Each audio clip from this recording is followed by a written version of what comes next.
Et alors, coach, aujourd'hui, de quoi est-ce que tu vas nous parler? Nous allons parler aujourd'hui du burn-out. Le burn-out, ça veut dire quoi exactement? Le burn-out, c'est l'épuisement professionnel ou un état de fatigue intense. Ok, bah voilà, à tous mes frères et sœurs qui comprennent pas l'anglais comme moi, voilà, c'est l'explication sur le terme burn-out. Et parlant de burn-out, quel est déjà l'objectif d'aborder ce thème ce matin? L'objectif d'aborder ce thème, c'est que souvent des gens travaillent, mais arrivé à un certain moment, ils sentent qu'ils manquent d'enthousiasme, ils manquent de volonté. Ils travaillent dur, mais ils ne s'épanouissent pas. Et souvent même, la motivation n'y est plus. Voilà. Maintenant, moi, je vais prendre un cas spécifique du burn-out dans la famille. Nous allons prendre l'exemple de nos mères, surtout avec les vacances qui sont là. Surtout. Avec les vacances qui sont là, les enfants sont à la maison. Quand ils étaient à l'école, les parents ou les mamans respiraient un peu. Ils sont plus relax. Ils sont plus relax. Mais maintenant, ils sont tout le temps là.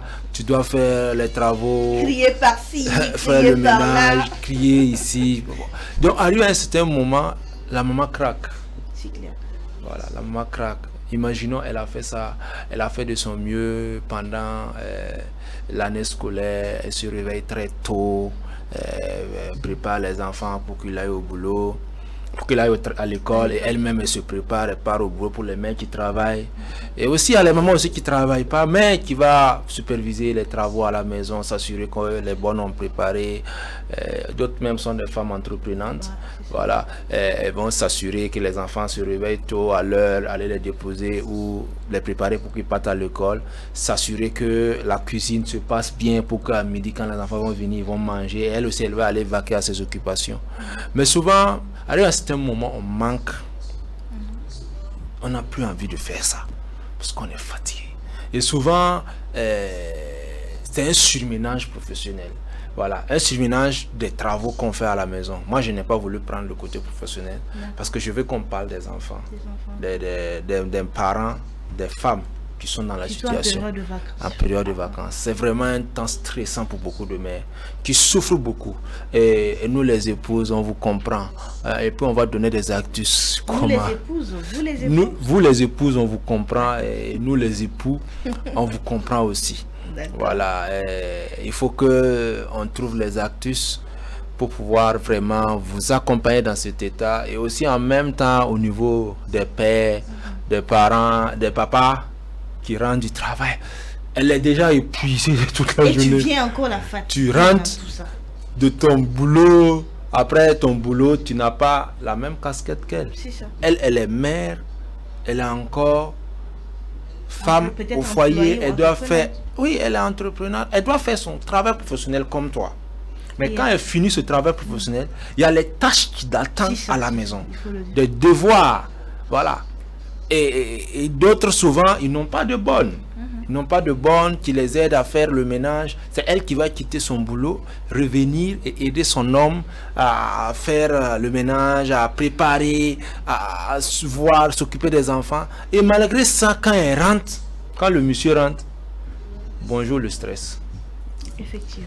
Et c'est vraiment compliqué. C'est vraiment compliqué. Ça arrive à un certain moment où la femme craque. Voilà, elle craque. Et souvent même elle tombe malade. On pense qu'elle est malade là. C'est parce qu'elle a maladie. Elle n'est pas malade. C'est le stress, c'est la fatigue accumulée. Et en plus de ça, le monsieur qui est à côté, qui ne sait même pas dire aujourd'hui, l'encourager. Voilà. C'est comme aussi quand tu rentres, elle est fatiguée.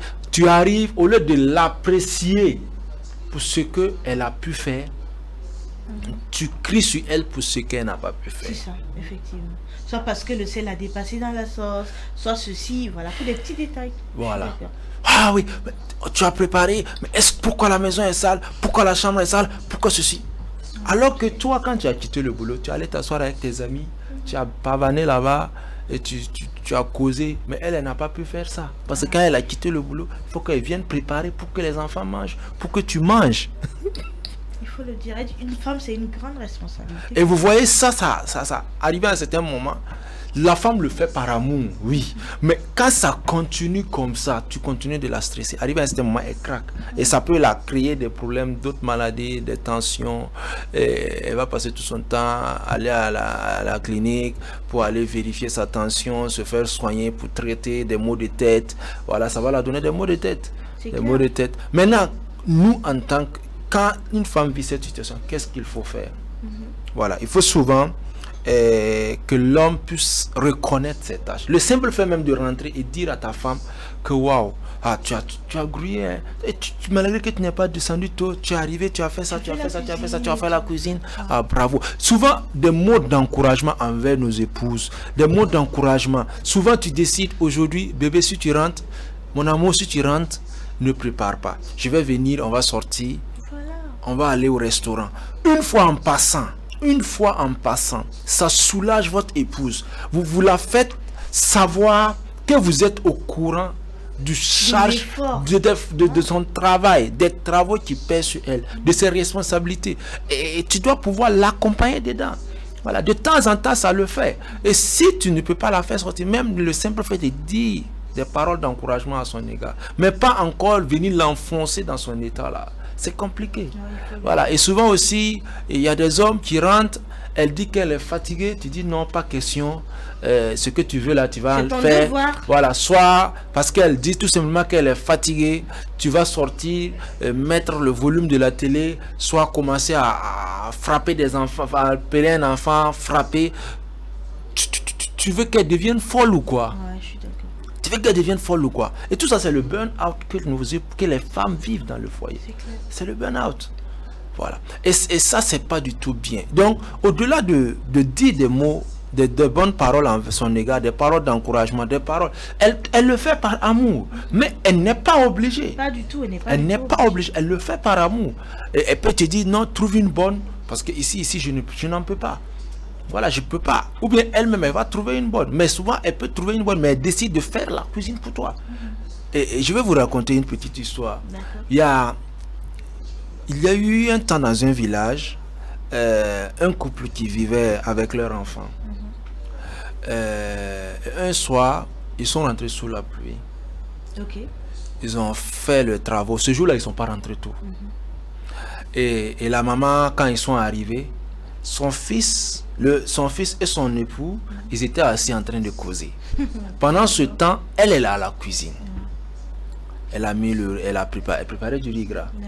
Et quand elle préparait du riz gras, elle a allé chercher le bois, venir mettre le feu, et se débrouiller parce que même avec la pluie, le bois était sec. Pour pouvoir allumer ça. Pour pouvoir allumer, elle a eu du mal à démarrer le feu, activer le feu. C'est arrivé, elle a mis la marmite, elle s'est mise à la préparer. Malheureusement, pour elle, comme le bois n'était pas bien en forme, c'était un peu mouillé, le repas était mal cuit. Et ils vont se plaindre. Elle a servi. Quand son mari a pris, elle n'a même pas pu manger, tellement elle était fatiguée. Quand elle les a servis, elle est rentrée se coucher. Parce qu'elle était tellement épuisée. Tout ce qu'elle cherchait, c'est le repos. Quand elle est rentrée dormir, quand elle a déposé, quand son mari a commencé à manger, elle a dit, ah, je vais rentrer dormir. Son mari lui dit, ah, vraiment, tu as bien préparé. Et vraiment, le repas est très bon. Elle dit, ah, elle n'a pas goûté, elle ne sait pas que c'est mal cuit. Son enfant a laissé quand sa mère est rentrée. Elle dit à papa, papa, mais le repas est mal cuit. Pourquoi tu ne dis pas la vérité à maman? L'enfant, le mari dit, regarde, quand on est revenu du champ, nous étions assis. Ta mère est allée chercher le bois. Le bois était mouillé. Elle s'est débrouillée pour allumer, préparer, même si c'est mal cuit. Si je lui dis ça, est-ce qu'elle sera contente? Au moins, nous, on n'a rien fait. Mais elle a fait malgré qu'elle était fatiguée comme nous. Nous, on s'est assis, on s'est reposé. Elle s'est mise à travailler. Donc, et cet homme a raisonné son enfant pour qu'il comprenne que ce n'est pas parce que c'est mal cuit, mais on voit l'effort que la maman a fourni pour les donner à manger, pas le résultat du repas. Quelle belle leçon de vie, il faut le dire. Et que des parents doivent prendre aussi. Que des parents doivent prendre. Quand vous rentrez, elle est fatiguée, mais elle se met à la cuisine pour que la famille mange. Dans ça, on va trouver des choses à dire. Et on l'enfonce, on la décourage. Après, tu es étonné que ta femme est tout le temps malade. Tu ne sais pas, elle souffre de quoi? Elle souffre de toi. C'est clair. Oui, elle souffre de toi. Elle souffre de toi. Et c'est toi qui es à la base. Voilà. Donc, il faut souvent accepter. Et souvent, pendant les vacances, pour faire souffler sa femme, de la prise en charge des enfants, on peut envoyer des enfants dans les colonies de vacances. Quand on envoie les enfants dans les colonies de vacances, ça permet à la mère de souffler. C'est vrai, même si elle a des tâches à faire, la maison sera moins salie. Et ça ne sera pas comme quand les enfants sont là, parce qu'eux, ils seront deux. Voilà. Et ils peuvent décider, les soirs, ils sortent manger dehors, au lieu de préparer. Et ça les permet aussi de... Et c'est pas tout, coach, également pour lui permettre de souffler, pourquoi ne pas l'offrir un voyage, qu'elle aille se reposer. Je viens, au cas où elles ne sont pas en congé, déjà quand on libère les enfants, eux, à deux, ils soufflent. Si ils ne peuvent pas libérer les enfants, elle, on peut la libérer. Pendant son congé, pour celles qui travaillent, même si elle ne travaille pas, tu peux l'offrir un voyage. Aller peut-être... Un voyage comme ça, souvent il y a des colonies pour les grands adultes, tu peux l'amener. Un voyage à Israël, un voyage à la Mecque, voilà un truc comme ça pour la faire souffler. Qu'elle parte se reposer et qu'elle revienne. Là, tu permets à ta femme de rajeunir. Surtout. De rajeunir. Et quand elle revient avec plus d'enthousiasme pour encore se relancer dans cette tâche pénible. Que les gens souvent ne voient pas. C'est vrai, effectivement, coach, vous faites bien d'en parler. Parce que les hommes dans les foyers ont tendance à dire, bon, c'est son devoir. Certes, c'est ce que vous dites, mais on le dit le plus souvent, les tâches de la maison n'est pas fait forcément pour la femme. Tout le monde peut le faire en fait. Et je pense que c'est une question d'éducation en fait. Il faut que nos mamans africaines, elles revoient l'éducation surtout des garçons. C'est très important. Oh oui, une question d'éducation des garçons... je pense que le garçon, est-ce qu'on le dit par rapport à ça? Bon, déjà, on va dans les familles. Par exemple, dans une famille où il y a des garçons, il y a des filles, les tâches ménagères, on laisse forcément aux filles. Bien sûr. Et aux garçons, on leur demande jamais de rien faire. En fait, le même comportement de voir lui et sa soeur qui rentrent le soir de l'école, lui, il est assis devant la télé en train de regarder le foot avec son papa. La fille avec maman à la cuisine. Donc, c'est ce qui va se répéter dans son foyer. C'est ça. C'est une question d'éducation. En tout cas, c'est ce que moi, je pense. Bien sûr, c'est une question d'éducation à la base. Par exemple, si toi, avant de te marier, tu n'as jamais vu ton père aller à la cuisine, aider sa femme. Souvent, c'est pour cela on dit souvent, quand ce que vous faites et que vos enfants regardent là, regardent, ces enfants vont répéter la même chose. Si tu n'as jamais dit une bonne parole à ta femme, tu ne sors jamais avec ta femme. Tu penses quelle éducation tu donnes à ton enfant par rapport à comment on prend soin d'une femme? Ah, il va dire, quand il va se marier, quand sa femme va le reprocher, il va dire, ah, mon père n'a jamais fait ça pour ma femme, pour ma mère. Et même à la maison, ce sont mes soeurs qui le faisaient. Oui, moi je ne peux pas rentrer dans la cuisine pour t'aider. Voilà. Moi, je ne peux pas faire ceci, je ne peux pas t'amener en voyage, je ne peux pas sortir, on ne peut pas sortir. Tu vas préparer la maison, on va manger, on ne mange jamais dehors. Quand tu es là, c'est ton devoir. Alors qu'il faut souvent casser la monotonie pour pouvoir permettre à votre femme de souffler, pour éviter le burn-out. Et pour terminer, comme on n'a pas assez de temps, je vais parler un peu de ce cas dans le domaine du travail. Souvent, dans le domaine du travail, les gens aussi sont victimes du burn-out. Parce qu'on les surcharge de boulot sans pour autant, souvent, de temps en temps, les louer, les donner des paroles de motivation. Voilà, c'est tout le temps, c'est le travail.